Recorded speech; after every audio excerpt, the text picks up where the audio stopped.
These pictures are all going to be taken on the Canon 5D Mark II and the 24-70 2.8, the Mark I version, and a few pictures towards the end on the 135 f2 as well. As you can see on the right hand side, just my metadata, it's 5D Mark II, 24-70 2.8, the Mark I. This is from 2015. Outdoor portrait shoot. Going to come into the develop module just so you can see these are straight out of camera, and we'll do some zooming in as well. So the 5D Mark II has a different color palette to the 5D Mark I and to the Canon 6D really, because whilst this model does obviously have tan skin, the Mark II is sort of more earthy, rusticy toned. So this would class as a 3/4 length. It's not showing the feet, but it's cut below the knees. It gives you more of the face in the picture. But it also shows you more of the person as well, so it's kind of a halfway step between a sort of a portrait and a full length. Here, this is a reason why I'm shooting this a little bit wide, because I could very easily take this and do something like this and crop it in, and I can give either, you see, so I can give this and I can give the vertical as well. If I shot that vertical, I can't do that, but it just depends. I will do that on some shots. So the lighting that I'm using here is, she's in a shaded area, but she's getting reflected light. So I'm paying very much attention to where the lighting is around me. And you see my shutter speed now has gone from, where were we back here? 1/200th of a second at 2.8 ISO 640. And now it's moved to 1/320th of a second, f2.8 640. Now the reason I'm at ISO 640 is because I want to keep my shutter speed up. Do you see, this is unedited and it looks pretty sharp like this, and I want that level of sharpness to be in my picture, and in order to do that I need to keep my shutter speed high enough. One thing that people make a lot of mistakes with outdoor portraiture is they don't keep their shutter speeds high enough. They tend to, it's not something that people do all the time, but I think it's one of the mistakes that people often make, is they think that they can get away with much lower shutter speeds like they would in a studio, but when you're outdoors you want to be in the 1/200th of a second as much as reasonably possible. I mean, you have to balance it, but it's good if you can. So this is like just little changes in expression, and in a portrait shoot that's what you're after. Now you see here, this is for me this is where I think I kind of like the expression, but I've had to grab the picture quickly because of the focus on the 5D2 is better in the middle, so I've probably just seen the moment and hit with the center focus point and grabbed it. So back to some more of these verticals. So again, here's where I'm shooting slightly loose. I don't know all the time what she's going to do and how she's going to move, so I'm shooting slightly loose, and for me this would just be something like a crop like this to get to where I want to be, which will give me that. But by shooting a little bit loose, it's giving me some freedom and some movement. I really like this picture. I thought this came out particularly well. Again, the lighting looks pretty good. Again, this would just be a small crop again. So I'm really against like trying to shoot it just straight crop like this in camera, because look at her hair. The wind's blowing and it's moving her hair. It would be very easy if I shot this tightly cropped in camera for her hair to have just strayed off the edge of this frame, and then I would lose that, and then it would be weird because I'd be cutting that out.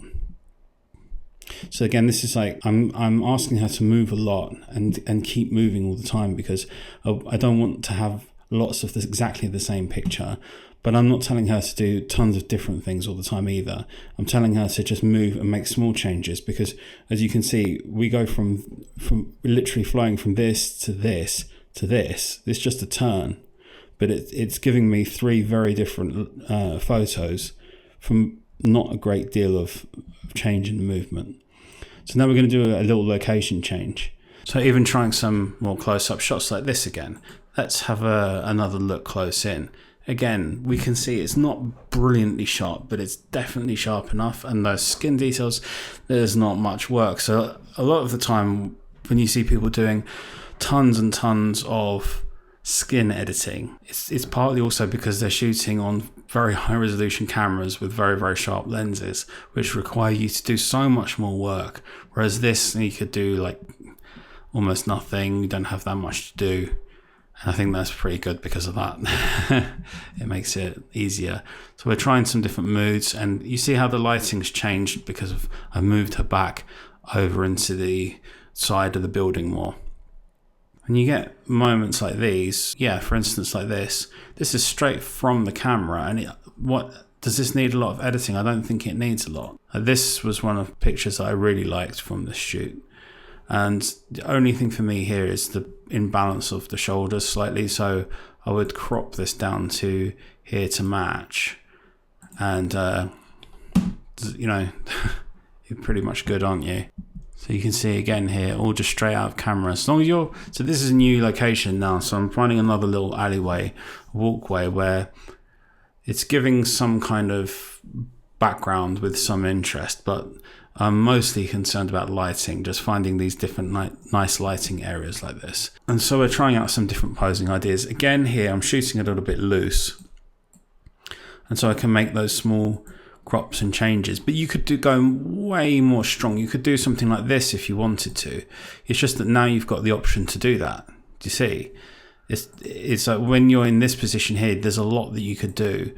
You could even go and do something like this and hit a vertical, like horizontal like this, if you wanted to. Okay, different area again. So sometimes with my horizontal positioning like this, it's because of the focus point array within the 5D Mark II. I'm using the left focus point, so I'm shooting this to think that I'm shooting the picture knowing that I'm going to have to crop this slightly, but I'm trying to get focus accuracy. So you remember in the 5D Mark II, you've got really one focus point on the left, one on the right, and one in the middle, and you've got one above and one below. That's essentially what you've got. So for me to make sure that I'm hitting focus, I'm sometimes having to frame like this. I could focus and recompose, but she's not staying still. So it's not giving me enough time. And the reason she's not staying still is because I want the variety of poses. So it's a compromise. If I get her to stay static for each shot, we get too much of the same thing.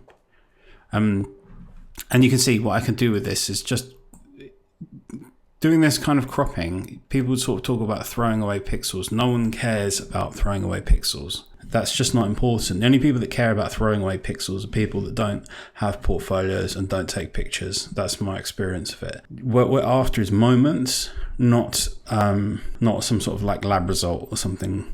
We're after a mood or a moment and certain lighting. So we have to get that. We have to try and capture it.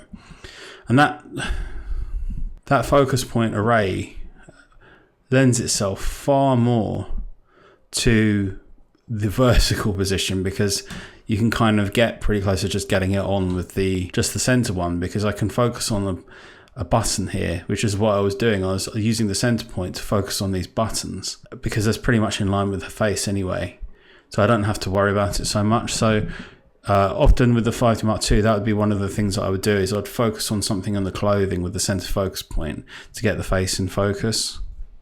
And that pretty much tends to work. If you can find something like this around the chest, you can just do very quick focus and recomposes around the chest area there.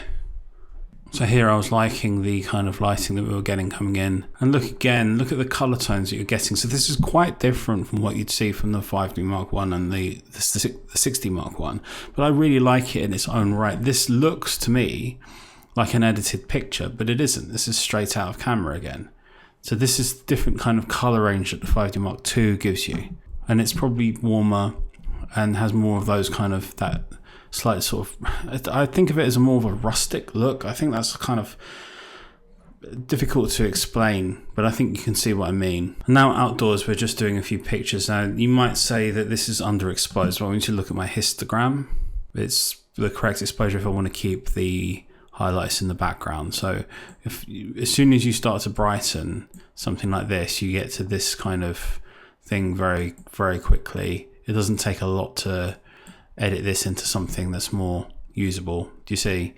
And if I hover over my highlights, they're not blowing. Just that tiny bit there, do you see? That tiny little red bit that pops up. So that allows me to preserve more of the color, to get this more pastel-y tone in the background. So you get that color rather than sort of blowing that out and then just having pure white there, which you could do as well. It's a different look. It just depends on what you want to do. So that's why I'm making those choices. So these are taken on the 135 f2. But quite honestly, I was struggling to find enough space where there weren't people getting into the shots, and that was becoming a problem here as well. So the issue I was having is I wanted this as the background, but there were so many people walking backwards and forwards that she was starting to overlap this greenery on the side here, and I wasn't happy with what was going on, because I don't like this mix, this kind of background where it's like, here's a load of green and then here's a load of blue. So I wasn't really feeling that at that point. I knew that this wasn't what I was after. So I moved over to the side slightly, and I'll just show you. I started to do some pictures that were more like this, where I was getting these buildings over here as the background. But by this time, there was more to the shoot than this. This is just a selection of a bunch of them. We were getting to the point where this was enough. And I'll just show you the kind of what this looks like as an edit would be like this. So that would be the final result that they'd get back.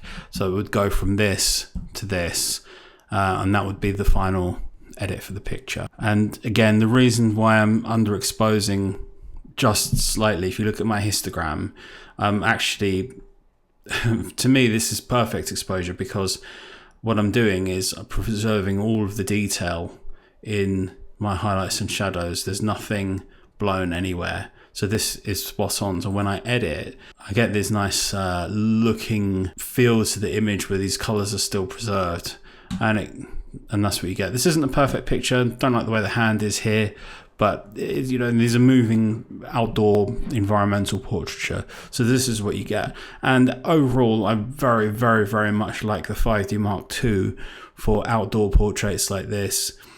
It's really excellent, and it gives a different look to the 6D Mark I and the 5D Mark I, which in their own way are excellent as well, but different. Anyway, I hope that was interesting for you to see. Please join me again in my next video. Take care. Bye-bye.